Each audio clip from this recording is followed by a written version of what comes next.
Messieurs, dames, Tangue Koki.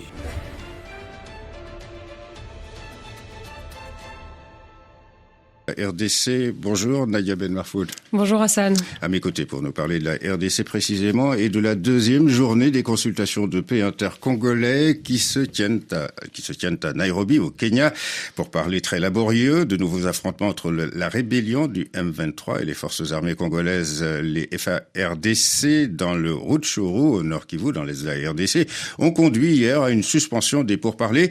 Les discussions ont pu reprendre aujourd'hui à la mi-journée mais en l'absence des représentants du M23 alors qu'ils étaient présents hier à Nadia à cette table ronde de Nairobi. Oui, exactement. C'est en tout cas ce qu'affirme Giscard Koussema, directeur de la communication de la présidence congolaise, présent sur le lieu des négociations.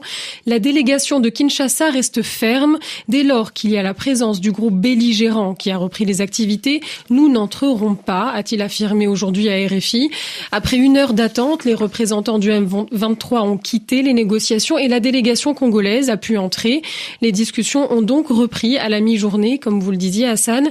Si aujourd'hui, le cercle des négociations ne compte plus les représentants de l'aile politique du M23. Il s'est néanmoins élargi. 6 autres groupes armés arrivés hier soir dans la capitale kenyane ont rejoint le processus de discussion aujourd'hui. Il s'agit essentiellement des groupes actifs dans le sud Kivu et 9 autres groupes sont attendus dans la journée. Alors de son côté, le M23, donc cette rébellion dément, Nadia, la version des autorités congolaises. Oui, alors j'ai joint en fin de matinée le major Willy Ngoma, porte-parole du militaire du M23, il a été très clair, ils n'ont pas été expulsés des négociations hier. Pour rappel, la délégation congolaise a demandé et exigé la mise à l'écart des représentants du M23 après la nouvelle de la reprise des combats hier en milieu d'après-midi dans le Rutshuru. Depuis, les deux camps se renvoient la balle et accusent l'autre partie d'avoir lancé les hostilités. La discussion est donc très difficile aujourd'hui. Si les voies diplomatiques n'aboutissent pas à Nairobi, c'est l'alternative militaire qui l'emportera. Selon Giscard Koussema, une intervention militaire conjointe entre les FARDC et les troupes kenyanes, du Burundi, de l'Ouganda et du Rwanda est envisagée. La RDC entre paix et guerre, donc négociation à Nairobi. Nadia Ben Marfoud en direct dans Afrique Midi. Merci. Monsieur, dames, bonjour. Débat sur la loi électorale, député Baza Gondomana. Jusqu'à ce moment, la question de savoir est-ce que les élections que vous allez organiser, comment on peut faire pour revoir la loi électorale Récemment, vous avez assisté à ce qui s'est passé au niveau de l'Assemblée nationale. Ils ont dit non, nous ne voulons pas de cette loi, nous voulons d'un consensus. Ça, c'est Betami. Certains disent qu'il y aurait des morts. On a vu des vidéos être balancées, on a vu des photos être balancées. Mais nous avons suivi aussi le porte-parole de la police qui a déploré et qui a dit qu'il n'y a pas eu de morts. Ceux qui disent qu'il y a eu des morts, mort égalité. Qu'est-ce qu'ils veulent exactement? Ils veulent un consensus alors que les députés nationaux ont discuté sur la question de la loi électorale. Ils avaient parlé pour la CENI les a déjà reçu la Moussala. Maintenant, on parle de la loi électorale, les députés ont reçu la Moussala. DICSN a proposé une très bonne loi dont certains députés ont reçu la Moussala. Nous avons vu Noël Tchani aussi en parler, à côté de Pilipil par rapport à la proposition qu'il faut être congolais des pères et des mères. Monsieur, dame, il se pose vraiment de sérieux problèmes. Est-ce qu'il faudrait la loi de DICSN a proposé, toi adopter en gros, ou il faudrait encore ajouter à cela? Pourquoi certains députés, pourquoi certains de l'opposition, pourquoi certains des acteurs politiques congolais ne veulent pas avec cette loi? Qu'est-ce qu'il y a? Je reçois pour vous, monsieur, dame, Trésor Kalala. Avec lui, ça, vous connaissez bien qu'il avait proposé aussi une loi, appelée ça, comme on a la loi Kalala. Il s'avérait que dans la proposition de l'ICE, il y aurait aussi un bloc à proposer qui est la loi, mais il veut encore ajouter pour interpeller à d'autres députés. Lors il y a proposition, lors il y a débat, le quoi de débat adopter moi ma canisnaye. Pourquoi? Puisqu'il voudrait à ce que le Congo puisse gagner. Au-delà de ça, monsieur, dame, au niveau est de la République, il se pose un sérieux problème. Nous avons suivi comment l'armée n'a pas Moussala, mais nous voyons aussi comment l'armée rwandaise, comment les milices rwandais ont attaqué les Congolais. Nous avons assisté récemment ici, Nadam Otakobenga Deborah, où il y a un ambassadeur rwandais qui vit en Grande-Bretagne a signé titre à professeur à l'université, recteur. Pourquoi? Puisque la dame aurait fustigé, n'est-ce pas, l'accord signé entre le Rwanda et la Grande-Bretagne. Que dit cet accord?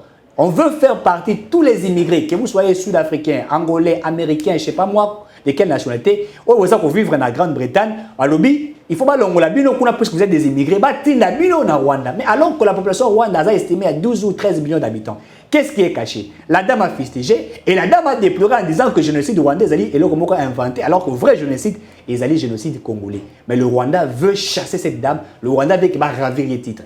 Qu'est-ce qui se passe? Nous allons analyser ces deux thématiques avec votre frère Trésor Kalala. Bonjour Trésor Kalala. Bonjour monsieur Eric Chisoka. Merci. Sentinelle de la nation. Oui, je suis président national et initiateur de ces grands mouvements patriotiques, Sentinelle de la nation, en abrégé Sénat.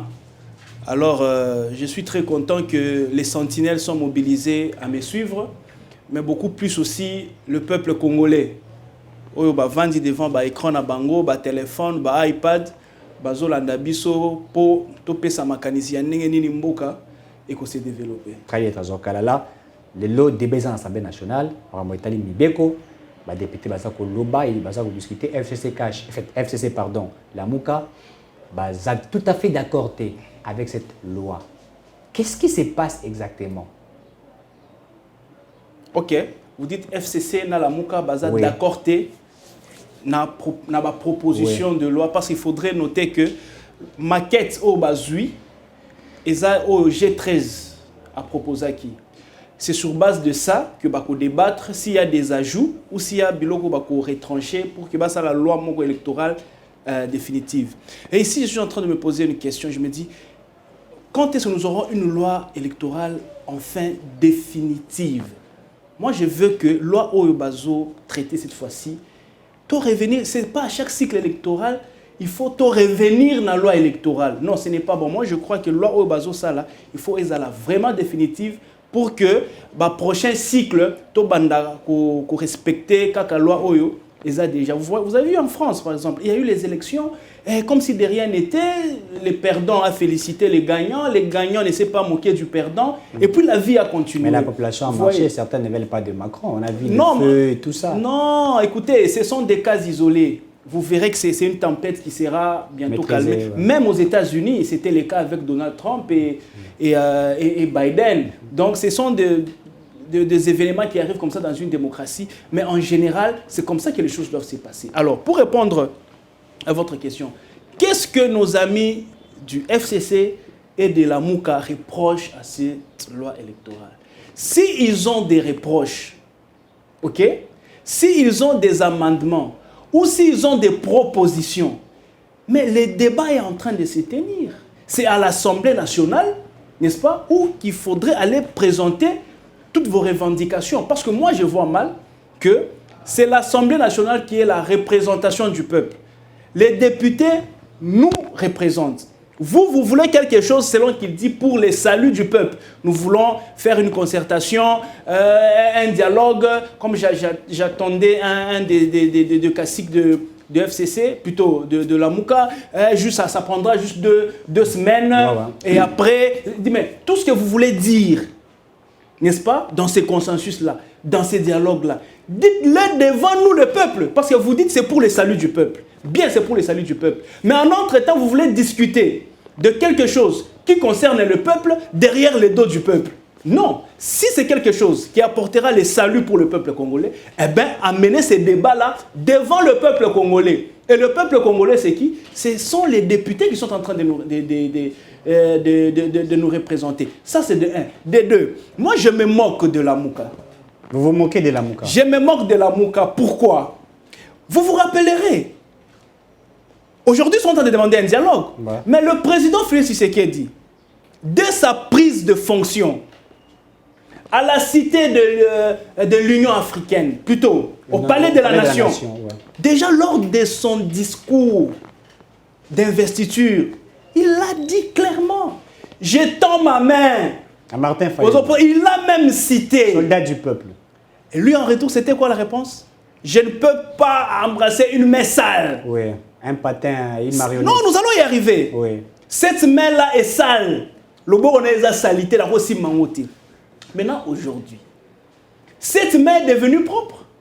J'aimerais lui poser la question. Félix Tshisekedi a-t-il lavé ses mains? Parce qu'à l'époque, quand la main était présentée, cette main sale-là, Monsieur Félix était patin, était placebo. Marionnette. Il était marionnette. Et puis c'était Kabila qui dirigeait. Vous voyez? Peut-être que cette main-là était sale pour tous ces qualificatifs. Mais aujourd'hui qu'on l'appelle dictateur, que tous ces classiques l'appellent dictateur, c'est maintenant que Félix est dictateur que sa main est devenue propre. Réfléchissons s'il vous plaît. Donc quand il était marionnette, patin, placebo, sa main était sale, on ne pouvait pas la prendre. Maintenant qu'il est devenu dictateur, sa main est devenue propre. Comprenez la diversion, la confusion qu'a toujours caractérisé notre frère Martin, accompagné par Joseph ces derniers temps.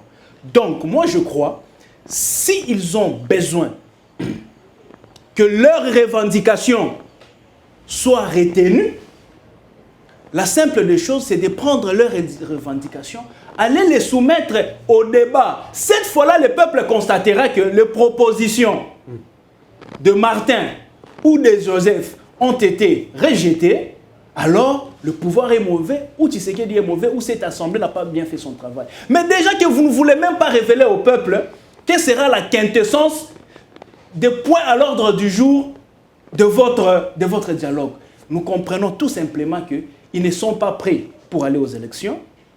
OK? Deuxièmement, ils sont en train de chercher comment participer aussi à la gestion.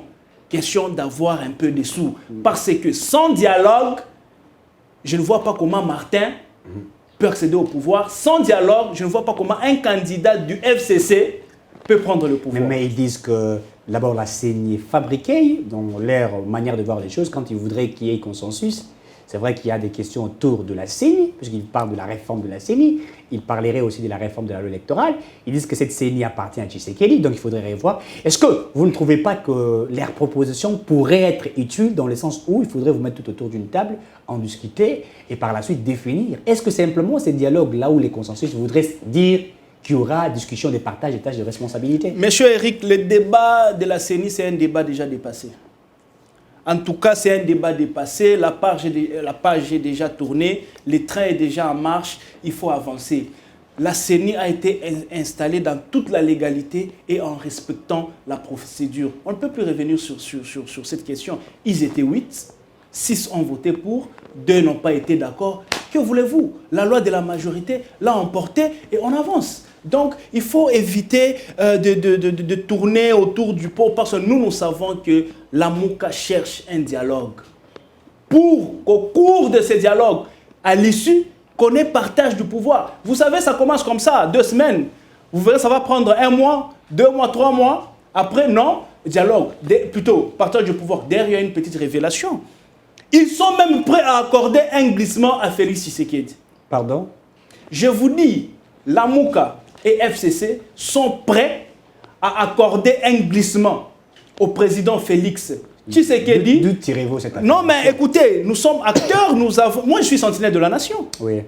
La sentinelle est au-dessus de la tour des gardes. Elle veille. Quand vous dormez, la sentinelle ne dort pas. La sentinelle a des informations. Et ici, je suis en train d'informer au peuple congolais qu'ils ont proposé même des listes. Même le poste qu'ils voudraient obtenir. Une fois que Tshisekedi leur accorde... Oui, lors de ces dialogues. Une fois que Tshisekedi les accorde ça, eux lui accorderont aussi un glissement. Parce que, comme Martin, il n'a pas de moyens pour battre campagne. Il a Fadenhaus, il a de moyens, il a ses biens privés. Il est gérant. Il voyage à gauche et à droite. Est-ce qu'il est failli manquer 100 000 $ pour être encore... Oui, la caution, c'est une chose. Oui. Mais la campagne en est une autre. Ce n'est pas parce qu'on est gérant d'un hôtel qu'on peut prétendre avoir l'argent, n'est-ce pas, pour battre campagne.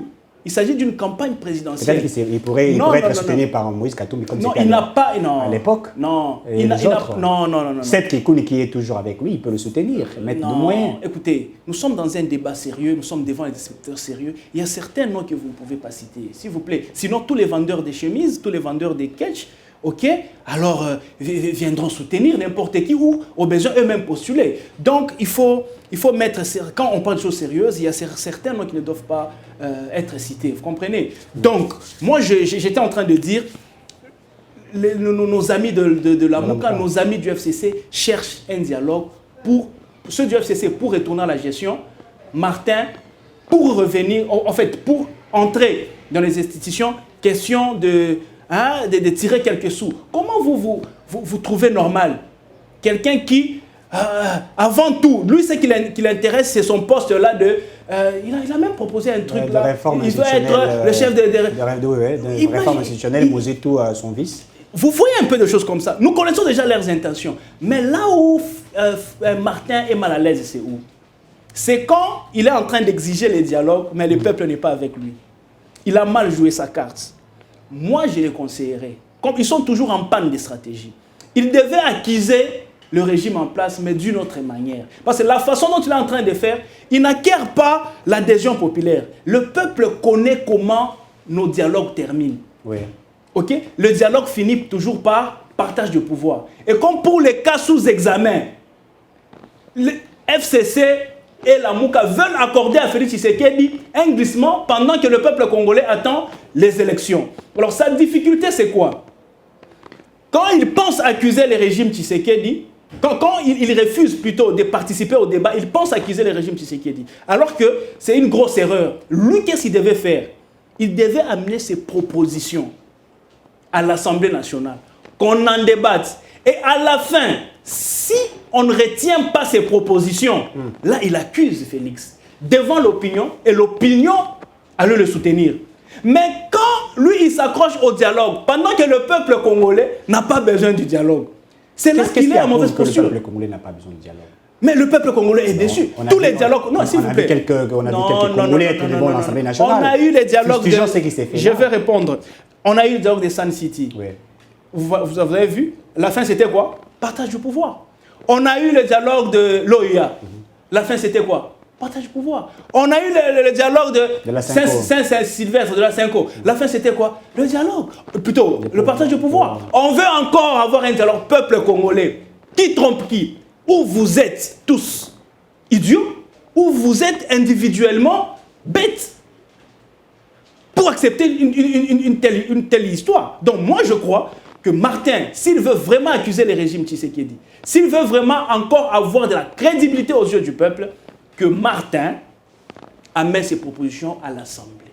Si jamais ça ne passait pas, là, il a de bonnes raisons d'accuser les régimes et demander au peuple de le suivre. Mais avec les choses comme ça se présente, tous les peuples attendent les élections, on n'a pas besoin de dialogue, on n'a pas besoin de glissement.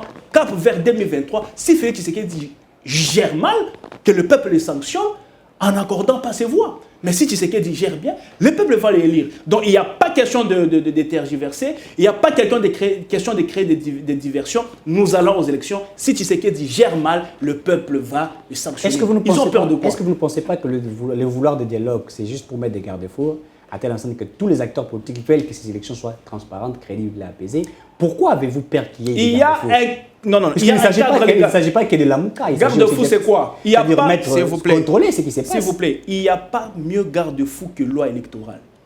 C'est la loi électorale qui fixe les règles du jeu. C'est la loi électorale qui limite, le garde-fou là, c'est la loi électorale. C'est la Constitution. Maintenant, vous voulez encore quel garde-fou? Quel garde-fou vous voulez? Il n'y a pas de crise au pays. Toutes les institutions fonctionnent. Mais qu'est-ce qu'il y a crise? Crise de quoi? Quelle crise? Il y a l'insécurité à l'est de la République. Écoutez, cette guerre-là... L'instabilité sur le plan économique. C'est ça la crise. C'est quoi? Non. C'est pas une crise politique. Et même s'il y a crise économique, ça nécessite un dialogue pour déboucher où? Pour déboucher où? Donc c'est un faux fouillant. Ça n'a pas de sens. Ils ont besoin du pouvoir, ils ont besoin d'argent. Alors, pour avoir cet argent-là, il faut improviser un dialogue, question qui participe aussi à la gestion pour se taper un peu quelques billets, peut-être pour financer la campagne. Très bien. C'est ça la stratégie. Je réponds à la question de savoir, il y a eu des manifestations et consorts, s'il vous plaît. Je crois que nous devons être sérieux. Il n'y a pas eu manifestation. Il y a eu un petit groupe de 5 personnes, ok, devant l'Assemblée nationale, en train de crier et de menacer les députés. Et la police a fait son travail. Ils les ont dispersés. Les images et puis la paix a régné. Quelle image? On a vu quelqu'un une jambe cassée, on a vu des gens tabassés, on a vu la police jeter des gaz lacrymogènes. Tout ce qu'on a déploré sous Kabila, on a vu ça, ce qui s'est passé avec, Monsieur Eric, avec le manifestant. Pourquoi Pourquoi vous grammatisez les On a choses même comme jeté ça? des pierres au siège de la Mouka. Nous avons vu des images. Arrêtez de me faire rire. Arrêtez de me faire rire sur un plateau aussi sérieux comme celui-ci. Vous grammatisez de tels faits. Monsieur Eric, je venais de le dire, il y avait 5 personnes devant l'Assemblée nationale en train de chanter et de menacer quelques députés. 5 personnes. Ouais, Ces images que nous avons vues. Est venue. Ces Non, images que nous avons j'ai vu vues. les images. Une jambe cassée. Non. Laissez-moi répondre. La police est venue remettre de l'ordre et l'ordre est revenu. Vous avez suivi le général Kassongo. C'est ça la version officielle. L'image que vous voyez sur les tweets de Devos Kitoko, Oui. c'était un accident de moto. C'était une personne qui a connu un accident de moto et il s'est fracturé la jambe. Malheureusement, on veut mettre ça sur la tête de la police et par ricochet sur la tête du régime. C'est faux. Il n'y a pas eu manifestation. Vous avez vu une manifestation dans cette ville le vendredi. Une manifestation contre les débats sur la loi électorale. Vous, monsieur Eric Tissoaka. Même nos amis qui sont dans ces ces jeunes studios. qu'on a tirés sur est-ce que nous On a avons- tiré sur qui? Moi, je n'ai pas vu quelqu'un sur qui on a tiré. Si vous en avez vu, montrez-moi des preuves. J'ai vu Nous avons vu une vidéo circuler Non. J'ai vu où la 5 police personnes. tire à bout portant. la Non, population à bout congolaise. portant. Oui. Où est le mort Et qu'on ils a- lancent même de pierres, etc. On a vu Monsieur des images. Eric, qu'on tire sur toi à bout portant, tu seras en vie. Si on nous dit qu'il y a eu un mort, qu'on nous donne le nom de ces morts-là, qu'on nous donne son adresse. Il a été touché où? Pour que ces tirs-là engendrent la mort. Donc, c'est faux.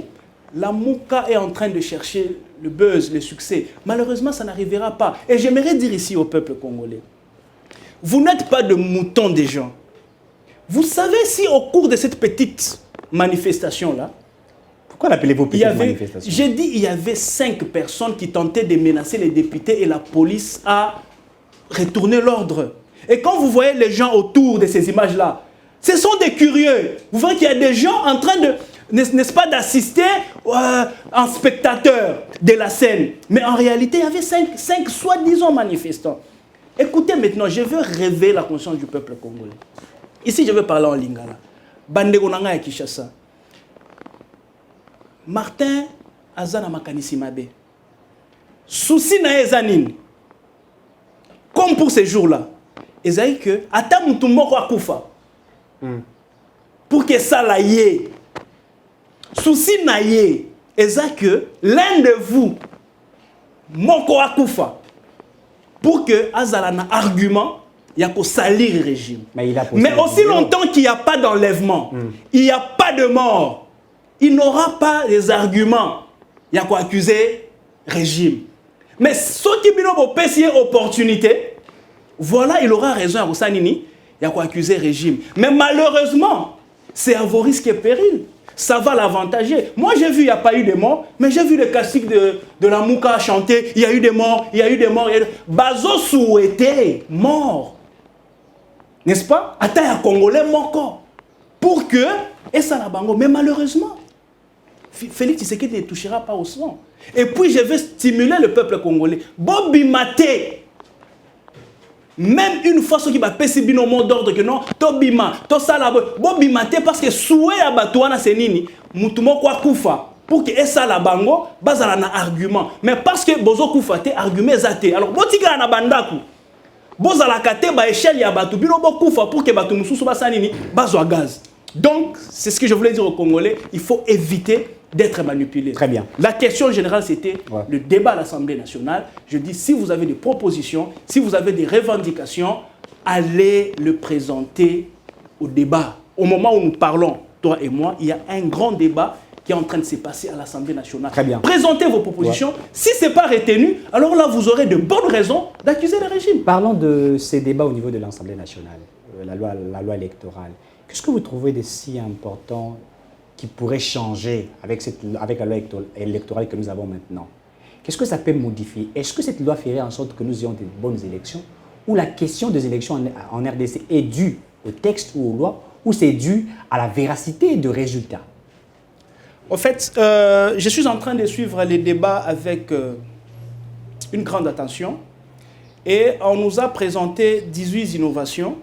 Et à la fin, on dit que c'est une loi qui contient 45 articles. J'ai lu les 18 innovations. en fait, il y a des choses qu'on peut retenir, il y a des choses aussi qu'on peut élaguer. Et profitons de votre question, j'aimerais ici informer à l'opinion, pour ceux qui ne le savent pas, que j'ai eu aussi à rédiger une proposition de loi qu'on appelait, n'est-ce pas, la loi Kalala que tu as entre tes mains. Dans ma proposition de loi, j'ai eu à proposer plusieurs articles, moi c'est 27 articles, ou 27 innovations, parmi lesquelles nous avons aussi, curieusement, certaines dispositions qui se retrouvent dans la présente proposition de loi. Délice Sanga. C'est Délice Sanga ou c'est le G13? Bon, on parle de Délice Sanga qui est l'auteur de cette loi-là. Non, c'est Délice Sanga. Et d'ailleurs, je profite... Plutôt, c'est le G13.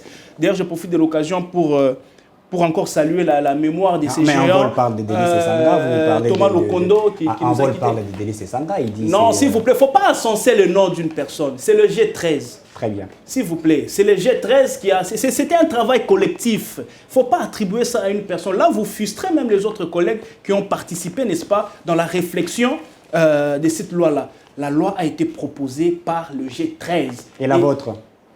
En fait, la mienne, c'est une loi que j'ai rédigée personnellement. Je vous ai dit la fois dernière que j'ai déjà eu à rédiger 17 lois. Ça, c'est l'une de propositions de loi que j'ai eu à rédiger. Avec le temps, vous verrez la prochaine loi que je vais lancer. Alors moi, dans ma proposition de loi, malheureusement, que certaines dispositions n'enchantaient pas les députés parce que nombreux s'est retrouvés sous les coups de ma proposition. Oui. Par exemple, quand j'étais en train de dire que ma proposition de loi est en train de prévoir qu'un parti politique qui a moins de 10 ans ne pouvait présenter un candidat président de la République. Oui. Là-bas, on n'a pas vu. Voilà, on a vu que la plupart de ces partis qui sont là sont transfuges du FCC. Malheureusement, les FCC, c'était les AAA, les BBB, les CCC et consorts. C'était de petits partis qui étaient nés à la veille des élections, dont la plupart d'eux ont 2 ans, 3 ans. Ce qui fait que une disposition comme ça ne pouvait pas passer. Très bien. Mais là où j'ai mal, c'est dans ma deuxième proposition. Parce que moi, dans ma deuxième innovation, j'étais en train de résoudre le problème du second tour. J'étais en train de proposer 3 groupements. Ouais. Pour résoudre le problème du second tour, moi, j'ai proposé 3 groupements. Un groupement des opposants, un groupement de la majorité et un groupement des indépendants. Et au sein de chaque groupement, nous aurons des élections primaires. Ce qui fait qu'au finish, on aura 3 candidats qui auront à compétir, n'est-ce pas? Et ça faciliterait les choses. Et dans les votes, et dans la légitimité du président élu, et même dans l'unité nationale, parce que tous les peuples congolais seraient, n'est-ce pas, réunis autour de 3 candidats, que quand ils partent... Candidat président, que quand ils partent, n'est-ce pas... Mais vous avez augmenté la caution de 300 000 $. Oui, j'ai ramené la caution à 300 000 $. Pourquoi non, j'ai ramené la caution à 300 000 $ parce que moi, j'estime qu'un candidat président de la République doit avoir un certain niveau de lobbying. Vous comprenez? Si tu veux être candidat président de la République, c'est que tu as un soutien. C'est que ceux qui te soutiennent n'hésiteront pas, n'est-ce pas, à contribuer dans ta caution. Donc 300 000 $, moi je crois que c'était bon pour quelqu'un qui s'est dit vouloir être président de la République. Mais il faudra avoir des moyens pour être candidat. Non, il faut amener les gens à croire en toi. Quand on croit en toi, n'est-ce pas, on investit dans ce que tu veux que tu sois pour notre avantage. Très bien. Vous comprenez? Donc, c'est comme ça que moi, j'avais ramené la caution à 300 $. 300 000 $. 300 000 $. Je crois que ça éliminerait même certains candidats fantaisie. Il y a des gens qui étaient en Europe, ils faisaient ce qu'ils faisaient. Alors, pour ces 100 000 $, n'importe qui peut l'attraper. Ils sont venus pour faire du marketing politique, pour se rendre crédibles auprès de leurs partenaires. Vous voyez, un peu, c'est de l'aventure. Moi, je crois qu'on doit nous respecter. Ok, il est temps que la personne qui nous dirige doit être la personne, n'est-ce pas, la plus méritante de nous tous. Vous comprenez? Donc, j'avais mis la caution à 300 $. Et enfin, ma troisième innovation, c'était que j'étais en train de dire ceci. Ne peut s'appeler opposant que celui qui n'a pas participé à la gestion de la res publica lui-même ou personne interposée au cours d'une législature. Vous comprenez? Oui. Donc, je vois mal que tu as participé à la gestion. Tu as tiré des dividendes, ok? Et voilà, à la veille des élections, tu te dis non, je deviens opposant. Tu deviens opposant de ta propre gestion. Ça n'a pas de sens. C'est de la transhumance, c'est de l'hypocrisie et c'est de l'immoralité. Alors moi, je voulais un peu moraliser ces côtés-là électoraux. Donc, quand vous avez déjà participé à la gestion, vous allez postuler dans le groupement de la majorité. Donc on ne peut pas vous appeler opposant. Vous n'êtes pas opposant. On trompe qui? On se croit malin. Alors je crois que cette fois-là, il fallait que la loi puisse, n'est-ce pas, encadrer cette bêtise-là. Cumul de... Voilà, maintenant là où je vais rencontrer là, la proposition ouais. de loi de G13, Oui. c'est là que je vais me la rencontrer. En fait, cette proposition-là, cette disposition, c'est dans ma proposition de loi. Cumul des candidatures. C'est dans mon article, je crois, 24 de ma proposition de loi. Je suis en train de dire ceci. Voilà. Il est strictement interdit à tout candidat président de la République, député national, provincial, conseiller municipal, sénateur, gouverneur, de faire des cumuls des candidatures sous peine d'exclusion de la course. Ouais. Je vois mal. Et voilà, nous revenons à notre ami Martin. Candidat président. Il est candidat président, Ouais. il est candidat député national, Ouais. il est candidat député provincial. Ça n'a pas de sens. Moi, je crois qu'il faut retenir une candidature à chaque niveau électoral.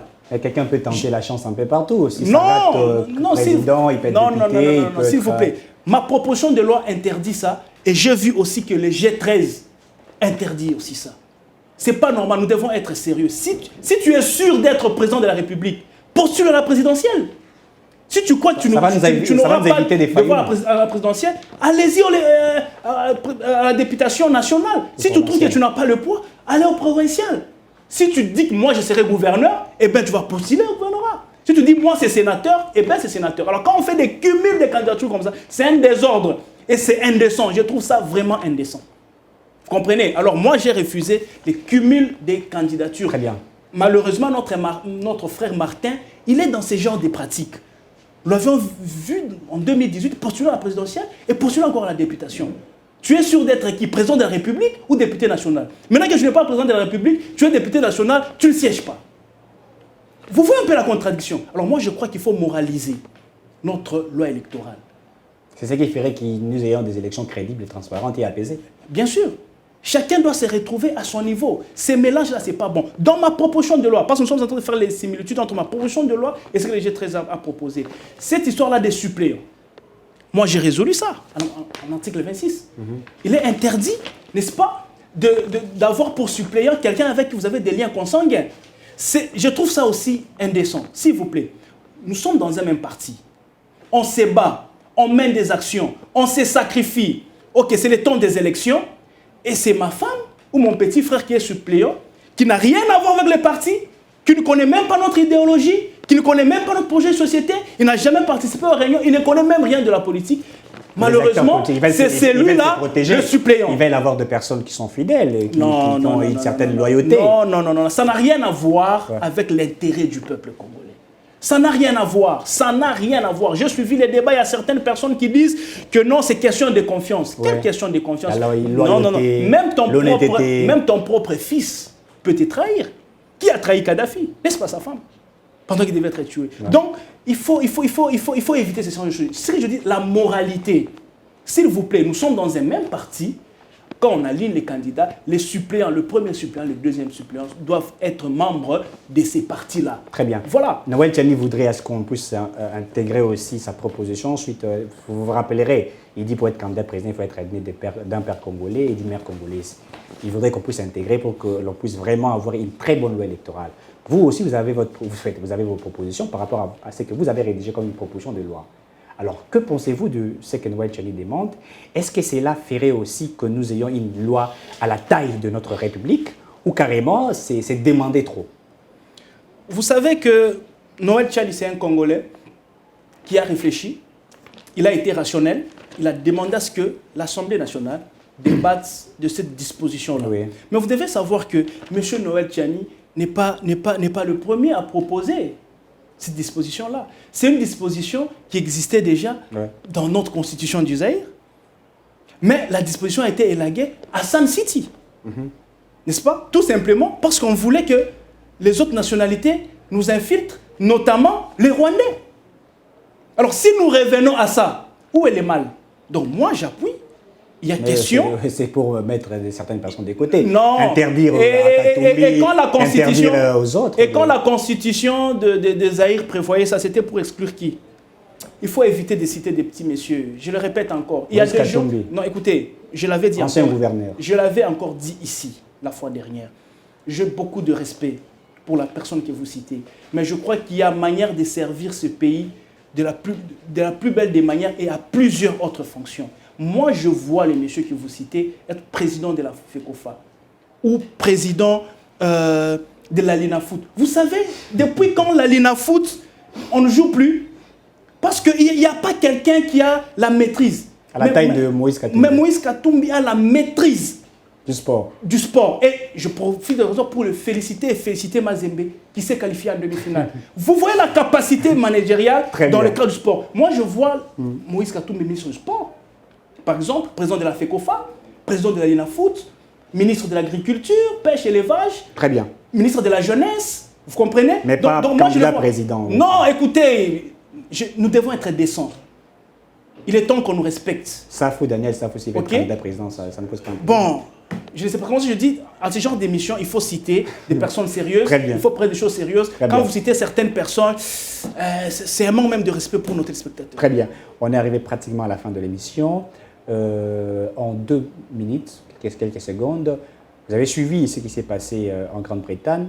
Une dame congolaise, je crois qu'elle s'appelle Déborah, dont l'ambassadeur rwandais qui vivant en Grande-Bretagne demanderait à ce que l'on puisse retirer les titres de professeur à cette dame. Pourquoi? Puisqu'elle aurait dit que ce qui s'est passé en République démocratique du Congo, en fait, le génocide rwandais est c'est de la comédie, alors que la réalité, la vérité, c'est qu'il faudrait parler du génocide congolais. Et au-delà de ça, elle a fustigé, n'est-ce pas, l'accord signé entre la Grande-Bretagne et le Rwanda. Dans cet accord où on demanderait à ce que tous les immigrés vivant en Grande-Bretagne viennent habiter directement au Rwanda, alors que le Rwanda a pratiquement une population de 12 ou 13 millions d'habitants. Alors cette dame, cet ambassadeur ne veut plus voir de cette dame comme professeure d'une grande université en Grande-Bretagne et on voudrait assez qu'elle puisse quitter, qu'on puisse les limoger. Que pensez-vous de ce qui s'est fait réellement au niveau de la Grande-Bretagne? D'abord, vous savez que depuis la nuit des temps, le Rwanda a tendance à vendre son génocide. C'est un fonds de commerce pour eux, n'est-ce pas? Ils en font un problème planétaire, ils grammatisent, ils vont au-delà. Mais nous, notre génocide, on n'en parle pas. Nous, c'est près de 10 millions de Congolais, n'est-ce pas, qui ont perdu leur vie. Alors quand cette dame enseigne ça à l'université, c'est à encourager. Elle est brave. Il faut applaudir, n'est-ce pas? Alors j'aimerais entrer en profondeur de cette histoire de Kagame et Boris Johnson. Ils signent un accord, soi-disant 30 000 immigrants viendront au Rwanda. Au-delà même de ça. Le Rwanda, c'est ça, le casse caché, c'est que c'est au-delà des 30 000. On nous présente 30 000, n'est-ce pas, clandestins, qui iront vivre au Rwanda. Rwanda qui est un petit pays, qui a une superficie moins que la ville de Kinshasa, est déjà surpeuplée. Et on veut ajouter 30 000 immigrants, soi-disant 30 000. S'il vous plaît, le Rwanda a des réfugiés au Congo. Pourquoi les Rwandais ne commencent pas d'abord par récupérer ces immigrés au Congo qui vivent dans de très mauvaises conditions? Même les Banyamulés, vous voulez qu'on puisse récupérer les Banyamulés? Enfin, moi je dis tout celui qui est rwandais, réfugié rwandais. Très bien. Il y a des réfugiés rwandais qui vivent au Congo dans de mauvaises conditions, voulais-je dire. Rwanda, si c'est un pays responsable, si Kagame est responsable, la première des choses serait d'abord de récupérer ses compatriotes et ensuite envisager cette option-là, de 30 000. Mais ce qui est caché, c'est quoi? Ce qui est caché dans ça, c'est qu'on veut déstabiliser l'Est de la République démocratique du Congo. Il n'y a pas longtemps, Kagame était en train de dire qu'il voulait, n'est-ce pas, je m'excuse, mot d'avion. Kagame qui voulait dernièrement, n'est-ce pas, construire un village moderne. Oui, il a demandé une somme de 30 millions. À l'est de la République démocratique du Congo. Une somme de 30 millions de dollars à peu près qu'il voulait donner à la RDC. Oui. Pas plus tard que 2 semaines. Les grèves des forces. Kagame était au Congo-Brazza, où ils ont signé des accords, parmi lesquels on devait aussi exploiter, n'est-ce pas, les frontières là-bas. Oui. La technique de Kagame, c'est qu'il veut nous encercler. Et c'est à nous maintenant d'être clairvoyants. Très bien. Vous voyez, ils sont à l'est de notre pays. Ils veulent se rapprocher. Parmi les accords il y a même la construction d'une base militaire. Est-ce que vous êtes informé? Je parle ici en tant que sentinelle de la nation. J'ai eu cette information. Il y a même la construction d'une base militaire à côté de chez nous. Vous savez que Kinshasa et Brazza sont le capital le plus rapproché du monde. Oui. Alors, on veut nous mettre une base militaire rwandaise juste à côté ici. On veut nous construire un village moderne à l'est de la République, n'est-ce pas? Et vous avez vu, hier ou avant-hier, Kagame était allé en Ouganda voir Museveni. Donc, il est en train de jouer sa carte pour encercler la République démocratique du Congo afin d'obtenir son objectif qu'il a toujours rêvé depuis son enfance, de conquérir l'Est de la République démocratique du Congo. Et là, nous sommes distraits. Mais ça ne passera pas. C'est comme ça que je suis en train d'interpeller en tant que sentinelle. Je suis en train d'interpeller notre gouvernement. Précisément le président de la République. Ça m'engage, moi en tant que sentinelle, moi individu Trésor Kalala, ça m'engage. Je demande au président de la République de rompre les relations diplomatiques avec le Rwanda. Qu'on renvoie l'ambassadeur rwandais au Rwanda, qu'on rappelle l'ambassadeur congolais au Congo et que l'on déclare officiellement que le Rwanda est l'ennemi numéro 1 de la République démocratique du Congo, qu'on se prépare déjà à une option militaire. Très bien. C'est ça la position de la société. Merci Trésor Kalala. Merci à Gims qui était derrière la caméra. On se retrouve très prochainement. D'ici là, portez-vous bien. Bye. Messieurs, dames, Tanguy Koki.